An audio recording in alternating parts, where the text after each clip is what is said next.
পিতা এই মাত্র আমি জানিব পারিছি গলার পুত্র কৃষ্ণর লগত রুক্মিণীর বিবাহর প্রস্তাব দিছ তুমি হেন সম্মতি দিলাম কেবল এই বৃদ্ধ বয়সত তোমার এন দুর্মতি কোনে তোমাকে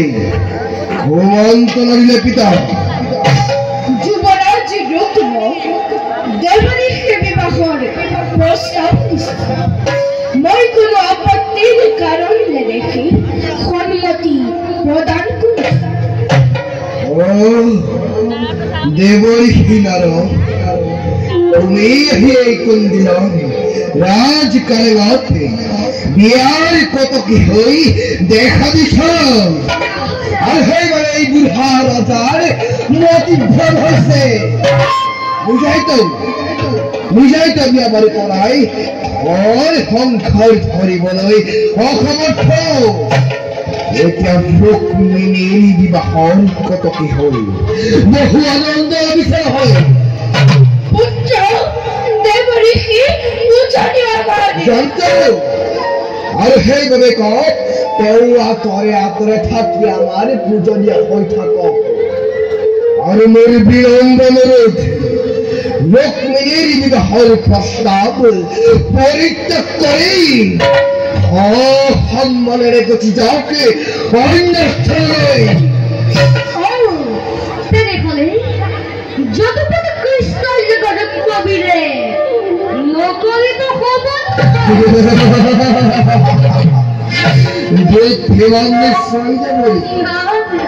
মথুরার কারাগার জন্মস্থান যায় যিজন পলাই আছে আগরের বৃক্ষ থকা দ্বারকা দুর্গতে কৃষ্ণ হে কৃষ্ণ গোপিনী বস্ত্র করে কলিয়া রাখালে কদাপিত খবর আরে কোন দিন আরে না দিলামিনী কৃষ্ণই গোপিনীর ঘরে ঘরে ঘরে কদাপিত হোক শান্ত লড়া করিব তুমি অন্তরুত্থান হে বৃদ্ধ দেবরীর কথা শুনি জীবনের শেষ বয়সত অতিল তোমার আজি মগজৰ বিকৃতি সেইভাবে বিক্রমান বলে ভাবিছা কৃষ্ণ গোবধে আর আছে যত পাপ এই জগতকে যে কৃষ্ণই হরি মুখে করিব পাইছে হে মহাবিলম্ব কৃষ্ণকে কদাপিত নকরদানে প্রাণের ভক্তি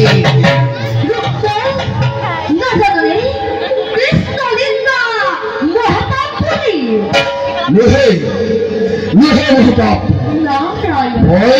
কৃষ্ণের নিন্দা মহাপাপী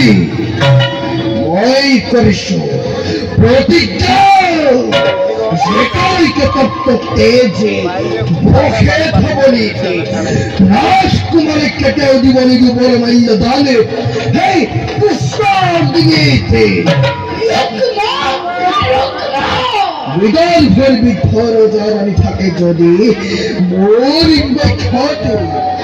হয় যদি অন্তরে এই সমগ্র জগতে তথাপি তো জানিবারে কি এই রূপমারে প্রতিজ্ঞা অসৌলত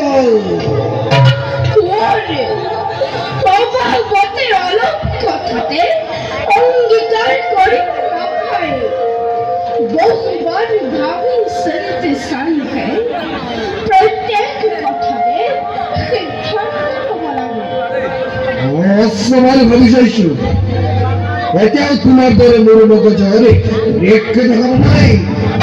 রুক্মিণীর উপযুক্ত জিজ্ঞাসা দ্বারাও হবে তোমার কথা চিন্তা করা হলে আবশ্যক নাই মোর বন্ধু সে বিরাজি খুব নিশিরা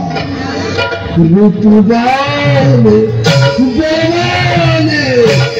ভারত বিখ্যাত বীর দ্বিতীয় জন নাই তেওঁকে হবিলৰ মতায়নে কন্যা হোম প্ৰদান কৰা পিতা কি কলি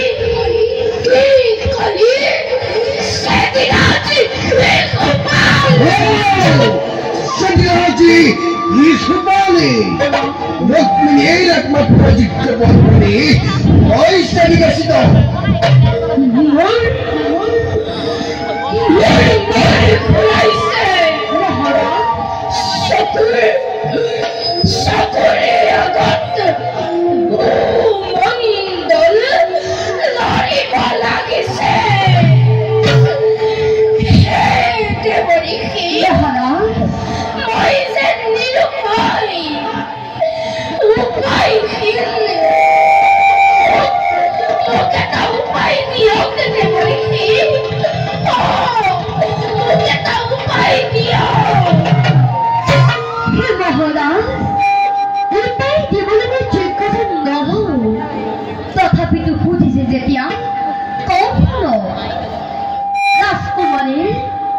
রাজকুমারীর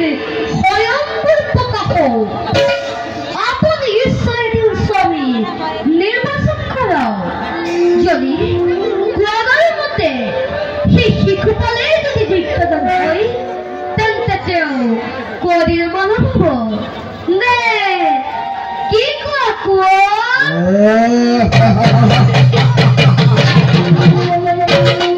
এইবার হেঁটে পড়েছি যুক্তিযুক্ত প্রস্তাব করেছি এই প্রস্তাবক সমর্থক রাখছো দেবই আর কোয়াদই কৃষ্ণক তোমার আর রুক্মিণী লৈ আশা কৰি থাকিব নালাগে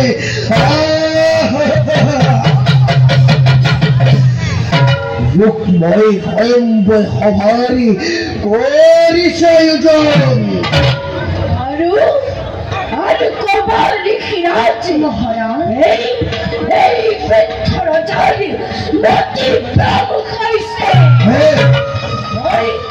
মই এতিয়া নজানো মই কাঠৰ পুতল আহে সেইবাবে ৰুক্মিণীৰে ৰাতি কাৰ্য চলাইছে আৰু ৰুক্মিণীৰে উপস্থিত প্ৰত্যুত্তৰ দিব কি হব মহাৰাজ বিনয় খেপিয়া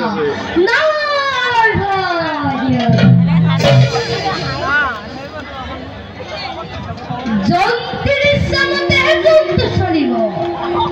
আমি তো তাৰ নিবিন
সাহেব সামান্য দলে গৰখীয়াৰ ভয়ত এই কুন্দিল নগৰ বিৰাট বাহিনী ভয়তে নহয় কাতৰে ৰুক্মিণীৰ স্বয়ম্বৰ সকলটি মই কৰিম আয়োজন তুমি নিশ্চিন্ত মনেৰে থাকা পিতা মই আহিলো